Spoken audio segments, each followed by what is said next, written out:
We're done with the ECG now. अब हम कब आना है? 10:40. डूडू उठा के वॉशरूम चलो आओ, नहाने का टाइम हो गया, बहुत एंजॉय कर लिया आपने।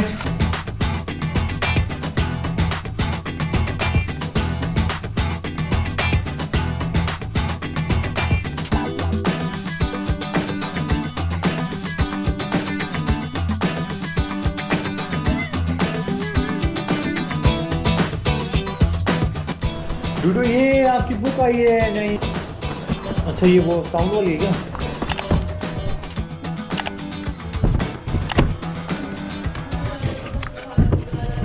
तो बच्चों की सेफ्टी के लिए ना इसमें ये सारे के सारे नट लगाए होते हैं ताकि कोई भी सेल बाहर ना जाए या फिर उनका हाथ ना आ जाए सेल में। यहाँ पर देखो ये सेल दिए हुए हैं।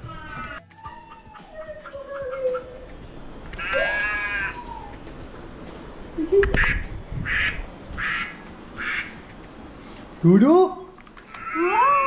काऊ कैसे करती है?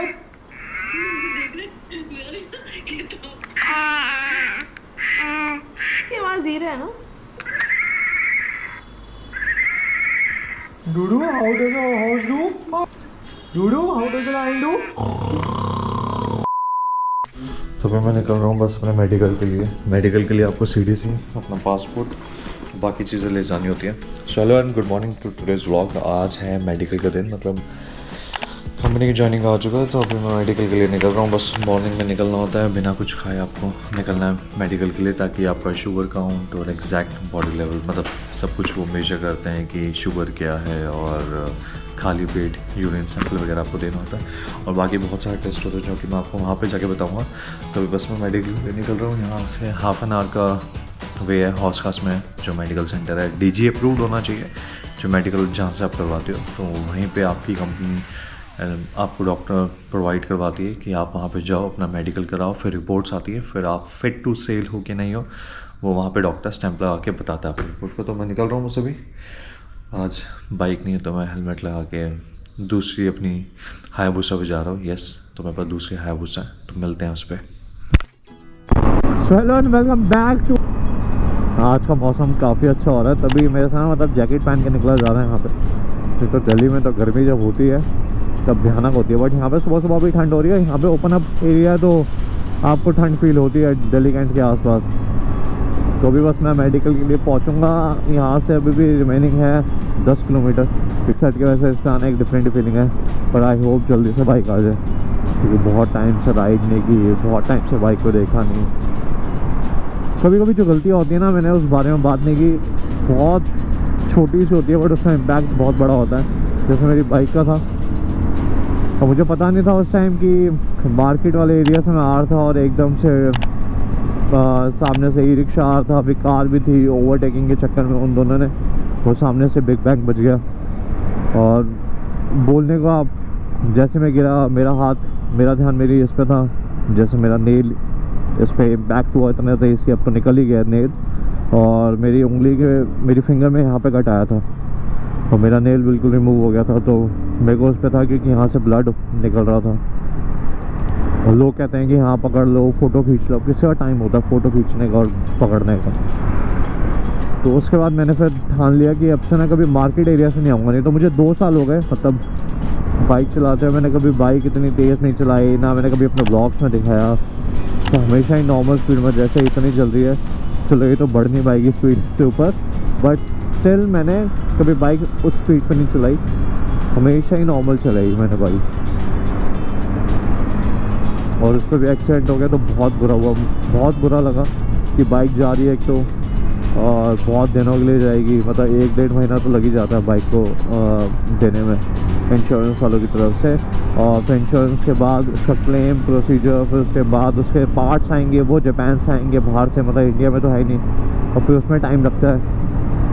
तो ये सारी चीज़ें होते हैं ना, मतलब लगा भी कि यार बहुत बुरा हुआ, बट एक सीख भी मिल गई। कभी ना अंदर के एरिया से मत आओ, कभी भी सिंगल लेन में तो जाओ ही मत, अगर जा भी रहे हो तो, और बहुत ध्यान से, बहुत केयरफुली जाओ। रात का टाइम था जब ये इम्पैक्ट हुआ था, और उसके बाद सुबह का ब्लॉग तो मैंने फिर स्टार्ट किया था, क्योंकि रात को तो मेरी हिम्मत ही नहीं होती कैमरा पकड़ने की।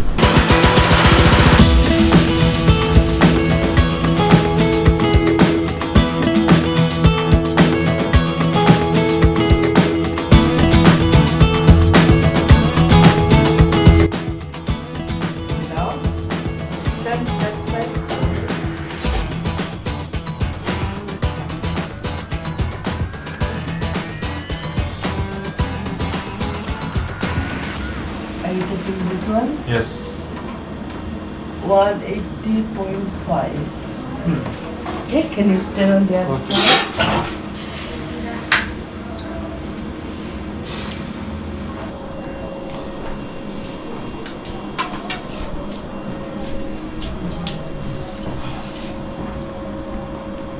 Take a deep breath. We're done with the ECG now. Extra. अब हम कब आना है? 10:45. Yeah. 10:45. Yeah. Blood test next. Yeah. Okay. Last time मैं आया था तो मेरा मुझे दांत निकलवाना पड़ा था डेंटल के लिए. मतलब वो हिल भी रहा था हल्का सा और मेरे को निकलवाना भी पड़ा था. जब डेंटल डॉक्टर ने चेक किया तो अभी भी डेंटल का हो गया. बाकी ECG हो गया, अल्ट्रासाउंड हो गया, पूरी फुल बॉडी चेकअप हो गया. मतलब आपको अंडरवियर रिमूव करना होता है और उसके बाद आपके सारा एग्जामिन करता है डॉक्टर. तो जो लोग शर्माते हैं वो समझ लो कि आपका फुल बॉडी एग्जामिनेशन में आपका सब कुछ रिमूव होता है और उसके बाद फिर चेकअप होता है. बस नीचे जा रहे हैं डॉक्टर की रिपोर्ट के लिए. फाइनली 2 घंटे के बाद रिपोर्ट मिल गई एंड एवरीथिंग इज फाइन. सो अब लीगली अब ऑफिशियली मतलब मैं शिप पे जाने के लिए फिट हूँ 1 साल के लिए. क्योंकि जो है वो मतलब ये जो मेडिकल होता है 1 साल तक वैलिडिटी होती है उसकी. तो अब 1 साल में आप कभी भी इस मेडिकल को लेके मेडिकल कराने के 3 महीने तक आप शिप पे ज्वाइन कर सकते हो. With in a period of 3 months आप शिप पे ज्वाइन करो. अगर आप उससे लेट करते हो फिर से कंपनी पॉलिसी होती है कि आपकी या तो कंपनी फिर से आपको मेडिकल कराएगी या फिर आप उसी मेडिकल में ज्वाइन कर सकते हो. बट मैंने कभी देखा नहीं ऐसे कि किसी का इतना लेट हुआ हो. क्योंकि कंपनी अगर मेडिकल करा रही है कि वो आपको भेजना चाह रहे हैं जल्दी से जल्दी आप शिप पे जाओ, किसी को रिलीव करो ताकि वो बंदा अपने घर पे जा पाए. और यहाँ पे हमारा एग्ज़ामिनेशन ख़त्म और यहाँ पे आके हमारा सामूहिक जो होता है वो भी ख़त्म. मतलब मेडिकल वगैरह सब कुछ ख़त्म हो गया. अब 1 साल की कोई टेंशन नहीं है. बस अब है तो एग्ज़ाम के रिज़ल्ट की मेरे को एग्ज़ाम का रिज़ल्ट आ जाए और एग्ज़ाम के रिज़ल्ट के साथ साथ मैं अपना बस जल्दी से शिप पे चल जाऊँ. मुझे बस ये है. फिर देखो एक कैफ़े है बाहर बैठने का तो हम यहीं पे रहेगा. मैं आके ना कॉफ़ी पीते थे यहाँ पे बाहर बैठ के. हाँ ये था बहुत नाइस एम्बियंस रहता है. बारिश होती है यहाँ पे.